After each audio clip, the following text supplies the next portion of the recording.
What if you took the deck building of Undaunted and turned it into a lane battler?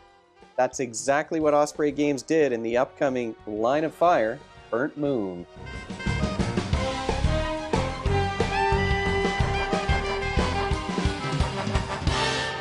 Welcome to Brains on Games. I'm Dr. Brian McDonald. In this episode, we're going to talk about a game that's coming very soon to retail. This is not a preview of a Kickstarter. This is a game that's going to be hitting store shelves in June. A game from the folks at Osprey Games who created Undaunted. I've got Undaunted-style on my shelf here behind me. I love the Undaunted games, and I'm not a big deck builder fan, but these guys just do it right. There's something about the way that they create their deck builders. But what we're talking about today is a brand new, upcoming game called Line of Fire Burnt Moon. Now, Line of Fire is a game for two players. It's a dueling competitive two-player game. Folks age 14 and up can figure this one out. Younger kids, maybe younger teenagers, if they're really familiar with these kinds of lane battling games. But it is pretty strategic, and it's a game that takes approximately half an hour to play, maybe a little bit longer when you're first learning it, but about half an hour to play. Let's take a deeper look at Line of Fire Burnt Moon from Osprey Games. Burnt Moon is a game that takes place on the moon, one of the moons of Jupiter, and it's a game where you're playing these robots to the moon's surface. You've got some personnel, some support staff to help you out, but you're playing these vehicles to the moon's surface, and then you're using those vehicles to control different areas. These 5 different lanes is what we're talking about here. It's a medium weight, I would say, maybe lower end of medium in terms of its complexity. There are lots of card abilities, and in fact, there's a separate rule book that just covers all the actions that your cards can take when you play this game.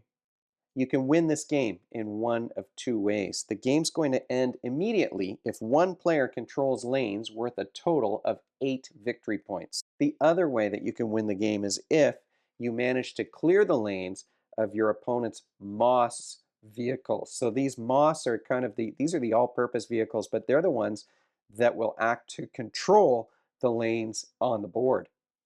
The lanes are randomized. Each player has the same lanes in their box. You're going to shuffle those up, and the blue player is going to have a row of 5, and then the pink player has a row of 5 as well. You can tell which tiles are which by the color on the control side of the tile, but they start out not controlled, so everything's black instead of being in the player color. Each player will start by placing one of their Moss A vehicles on the board. They can't place them in the same lanes. They have to place them in different lanes. Then you're both going to draw your 4-card hand. Each of the cards has a little number in the top left corner. It's in the player color. This number is the initiative number. Before you play any cards at all, you're going to start by bidding for initiative. So you're going to place one of these cards in front of you face down. You're not going to get to use that card on your turn other than to use it to determine whether you're going to go first or second. So even though I start the game with a 4-card hand, I'm really only able to use 3 of them because the first one gets discarded, and then I can start taking actions with these cards. So I can play all of the cards, I can play a couple, but I can't keep cards until the next turn. So if there are any left over that I don't want to play, those still get discarded at the end of my turn once I'm done, and then the opposing player is going to play their up to 3 cards that they have in their hand. So you might deploy a card to the board. If I deploy a robot to an empty space like this, I have to take a card like this one in interference into my discard pile. So if I'm just trying to place things willy-nilly all over the place, I'm going to wind up with a bunch of junk in my deck. If I had a card in my hand that was the same as one that was already deployed, so in this case, this is a Moss A card. If that's in my hand, I can play this card, send it to the discard pile to allow my Moss A who's on the board to take an action. So you need to have another matching card in order to take an action with your vehicles that are placed on the board. Each player starts with some personnel in their deck, and those personnel are going to allow them to do things like drawing extra cards, taking cards from their supply and adding it to their discard pile so that they'll come into the deck in later turns. There's no randomness when it comes to the attacks in this game. There are no die rolls or card draws. Really, you're just looking at the strength of the attack on the card and then the defender's strength. So the defense values are inside a little shield, and at this location there's a +1. So here I've got this Moss A has a total defense of 3. If I had this one on the board and I was using my Moss B to attack, now I've got majority. That means I get an attack value of 3 instead of 2, but then this tier B adds another one to that. That gives me my 4. I'm going to win the attack against that Moss A robot. My opponent has to discard one of their Moss A's. They'll start by looking through their deck. They may have to take one from the supply, or they might lose one from their deck or their hand or their discard pile. So by attacking, you're limiting now what that player can do with that card that's on the board, and eventually they'll have to take that card off the board if you attack and they don't have anything that they can discard except for that one vehicle. There's also a special defense droid here, or a defense vehicle that you can put on the board. Now, this one isn't as strong on attack. It does have 2 defense. It raises the defense by 1. It has that little shield on it. The other thing that these DAQ robots can do is they can build a fortification. And that means that you're going to put a little extra tile like that on the board. That's increasing my defense again by 1. You'll play your 3 cards, your opponent will play their 3 cards, and then you draw your new 4-card hand and you bid for initiative once again. If you do run out of cards in your deck, which happens early in the game before you've got very many cards, it happens quite quickly and often, then you just shuffle your discard pile in. That's how you get those new cards into your deck, because you're drawing cards from your supply into the discard pile. Then once you run out of cards in your deck that you can draw, everything gets shuffled back in. Now you have access to those cards that you recruited earlier on. Play continues, like I said earlier, until one player controls lanes worth 8 victory points, or until one player runs out of Moss robots on the board, and then that's game over. And one player is going to be the winner. There are no ties in Line of Fire Burnt Moon. What skills, though, are you practicing when you play a game like Line of Fire? Um, this is a game where there are a lot of card abilities to remember. I mean, there's a whole rule book that's just about how the card abilities play out. You've got the personnel cards, and they have their own set of skills. Each of them has a label. Sometimes there's a little icon that goes with them. You've got the vehicles. They have different abilities that they can do than the personnel can. Um, then on top of that, you've got the A and the B. And on top of that, you've got, oh, this one gives a bonus to defense. This one gives a bonus to attack. There's a lot to juggle here. Just remembering what all the cards do requires some mental some good memory skills, some mental manipulation, I guess you could say, when you're deciding which one you want to play and when you're evaluating which one you're going to use as your initiative card. So whenever we're juggling a lot of information in memory and we're kind of multitasking in terms of keeping track of a lot of stuff all at once, we are talking about an ability called working memory. And working memory is literally that, the ability to work with information in memory. It's the whiteboard where you keep information so that you can juggle it. And you're going to be looking at your hand and saying, well, I've got these numbers, but those cards have these abilities. And maybe I would really like to go first this turn, but the card that has the high number has an ability that I need to use. So it really is a trade-off in this game. I mean, it has that great kind of undaunted feel when it comes to adding cards to your deck. You're also using some of those spatial skills in terms of where are you placing your robots in order to be able to get control of those sites. You're going to start with majority in one site because each player has a Moss vehicle that's on one side or the other. But it, it is um, it is tricky in terms of making sure that you've got the right cards in the right place to get the control that you want. So there is a spatial reasoning component to it, especially, like I said, because you've got those A's and B's that can't be on the same space together. Finally, of course, you're budgeting your cards. You are planning ahead to get things out so that you can take control of those sites, or so that you can take out your opponent's Moss vehicles. Um, Whenever we're planning and budgeting, we're trying to work towards a longer term goal. We're talking about executive functioning skills, those goal directed abilities that you need in order to accomplish something. So you've got to figure out what the steps are, and those steps are going to change every time just because the deck, um, the way that the cards play out, is going to vary from game to game. Final thoughts, though, when it comes to Line of Fire Burnt Moon. Um, well, I mean, I said at the beginning, I like those Undaunted games. I'm not usually a deck building guy. This is a kind of deck builder that I really like. And I never really heard of lane battlers before I played. Well, there's some other lane battlers that I've played, but not very many, I would say. And this one gives you these 5 lanes, which is huge. The one that I played before, the only one I can think of off the top of my head, was a 3-lane battler where you had different fields of war that you were deploying to. But here you've got 5 different ones.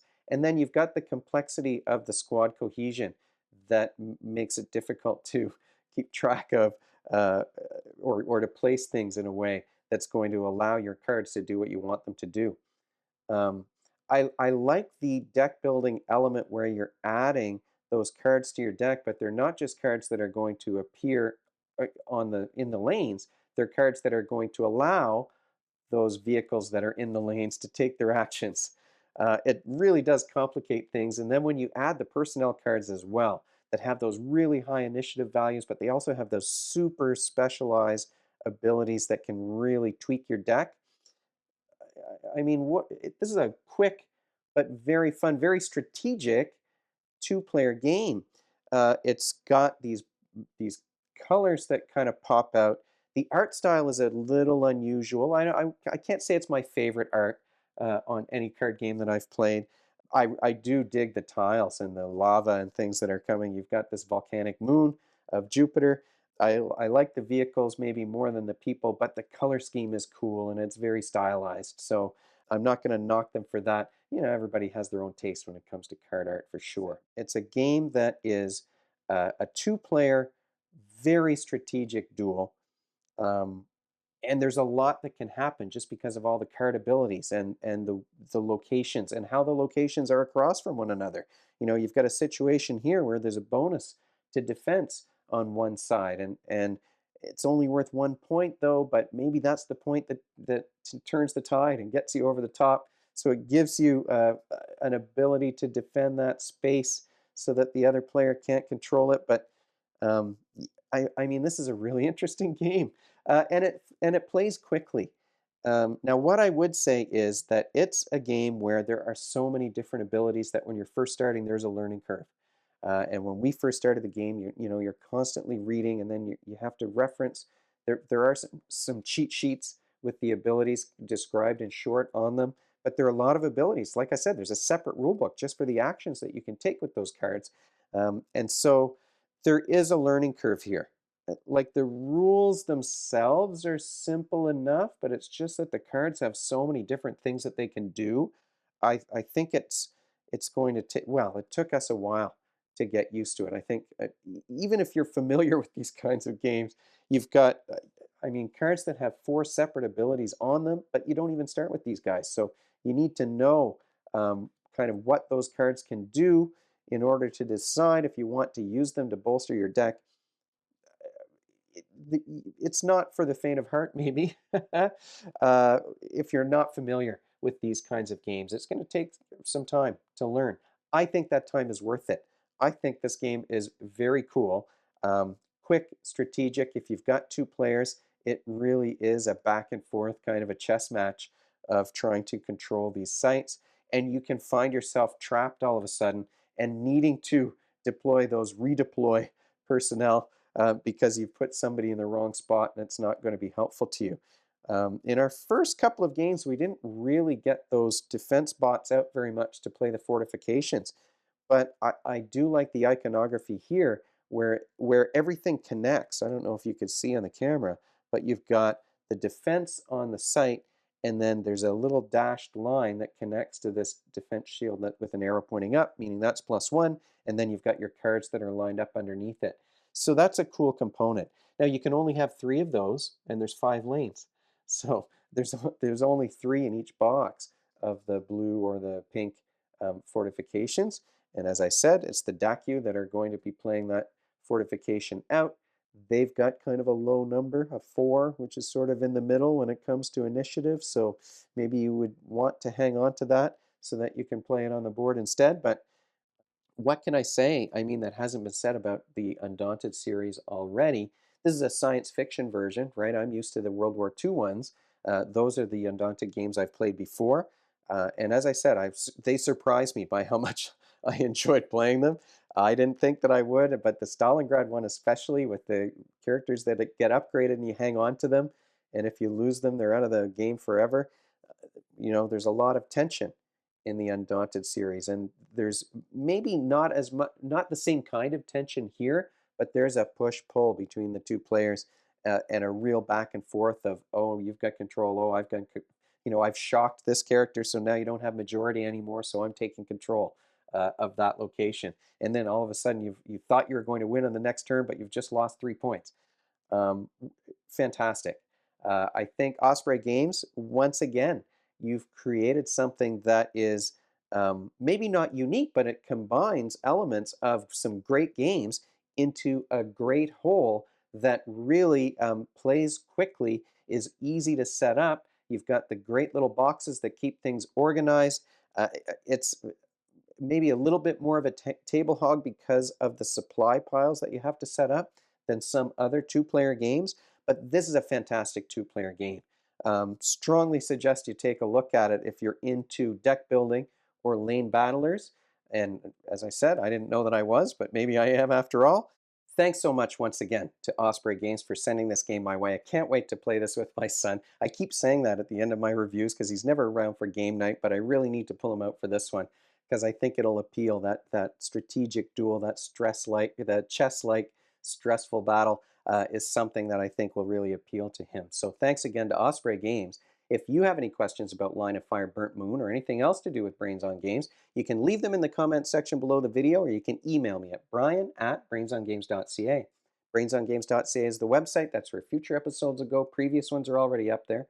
Brains on Games is the X handle and the Facebook page and the Instagram feed and the Blue Sky page. We're all over the place. And if you enjoyed this video, you want to be notified of future ones, you can head on over to YouTube and click that subscribe button.